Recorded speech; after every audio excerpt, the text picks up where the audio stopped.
اور ابھی آپ کو خبر دیتے چلیں، ملک میں 29 جون کے بعد چند دن گیس کی فراہمی مزید کم ہونے کا خدشہ پیدا ہو گیا۔ آپ کو بتائیں کراچی کے لیے گیس سپلائی میں 150 MMCFD کمی کا امکان ہے۔ دوسری جانب سوئی نارتھرن کے لیے گیس سپلائی 600 MMCFD کم ہوگی۔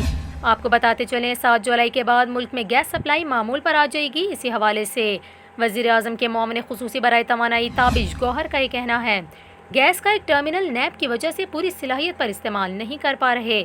انہوں نے کہا نیب کی سخت ہدایت ہے کہ گیس ٹرمینل کی اضافی صلاحیت کو استعمال نہ کیا جائے۔ انہوں نے یہ بھی کہا 29 جون سے 5 جولائی تک گیس کی پیداوار میں عارضی کمی آئے گی، لیکن گھریلو صارفین بجلی اور گیس کی لوڈ شیڈنگ سے متاثر نہیں ہوں گے۔